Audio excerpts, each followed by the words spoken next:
আজকে যে সরকার আছে সেই সরকারকে আমরা বলতে চাই, আপনারা কোন দলের সমর্থন নিয়ে বাংলাদেশের ক্ষমতায় আসেন নাই।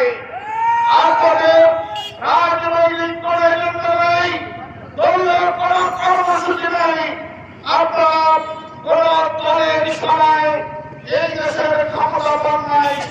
বাংলাদেশের 2000 তরুণ ছাত্রদের রক্তের উপরে আপনারা ক্ষমতা দিয়েছেন।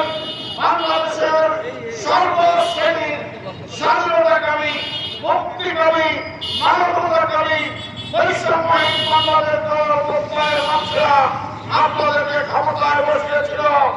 আজকে আমরা লক্ষ্য করছি আমাদের যৌক্তিক বাস্তবতার ক্ষমতা ঘোষণা করি।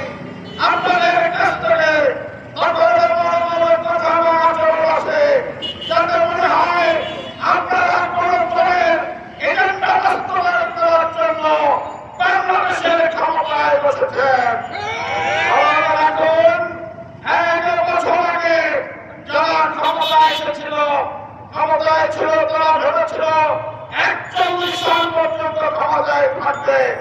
এই জাতি তাদেরকে ক্ষমা করে নাই। আপনারা যদি জনগণের ভাষা বুঝতে ব্যর্থ হন, জনগণের কথা বুঝতে ব্যর্থ হন, তাহলে আপনাদের পরিণতির জন্য আপনাদেরকে অপেক্ষা করতে হবে। আমরা তাই বলতে চাই, আপনারা জনতার সরকার, জনগণের ভাষা বুঝে জনগণের চাহিদা অনুযায়ী একটি বাংলাদেশ করার জন্য আপনারা ভূমিকা রাখবেন, আমরা সেই প্রত্যাশা করি। সংগ্রামী বন্ধুগণ, আগামী এই বাংলাদেশ করার জন্য জামাত ইসলামী এই সরকারকে সহযোগিতা করতে চাই। আমরা সহযোগিতা করেছি, আমরা সহযোগিতা করতে চাই, কিন্তু সরকার যদি সেই সহযোগিতা গ্রহণ না করে দেশকে অন্ধকারের দিকে গোষ্ঠীর স্বার্থ রক্ষার জন্য ছেড়ে দেয়, তাহলে সেই দায়িত্ব সবটাই এই সরকারকে বহন করতে হবে। বন্ধুগণ, আজকে আমরা সরকারের কাছে আহ্বান জানাতে চাই, আমরা প্রদেশে জনদুর্ভোগ সৃষ্টি করতে চাই না। জনকল্যাণের জন্য আমরা রাজনীতি করি।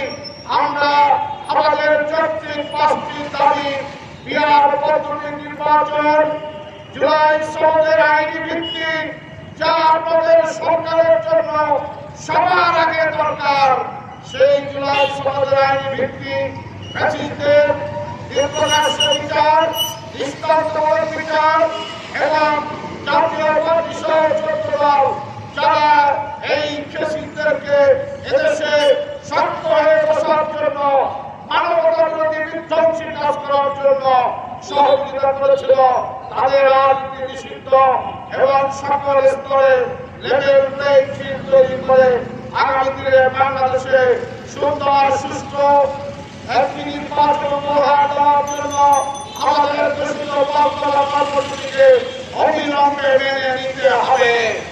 আমরা চাই আগামী নভেম্বর মাসের মধ্যে জুলাই সনদের আইনি ভিত্তির জন্য গণভোট দিতে হবে। গণভোট দিয়ে জনমত যাচাই করে এই জুলাই সনদকে আইনি ভিত্তি দিয়ে বাংলাদেশকে নতুনভাবে দাঁড়াতে আপনাদের সহযোগিতা করতে হবে। সেই আহ্বান জানিয়ে এবং পিআর পদ্ধতি নির্বাচনের মাধ্যমে বাংলাদেশে ফ্যাসিস্ট, কালো টাকা মুক্ত, বাস্তা মুক্ত, ভোট ডাকাতি মুক্ত সুন্দর একটি নির্বাচন উপহার দেওয়ার আহ্বান জানাচ্ছি। আমরা আশা করব আজকের এই মানববন্ধনের পরে আমাদের আর রাজপথে আসতে হবে না, আমাদের আর চতুর্থ দফার কর্মসূচি দেওয়ার প্রয়োজন হবে না। কিন্তু যদি সরকারের শুভবন্ধের পরিচয় দিতে সক্ষম না পারে, তাহলে আমরা দাবি আদায় না হওয়া পর্যন্ত আমাদের কর্মসূচি অব্যাহত রাখবো ইনশাআল্লাহ।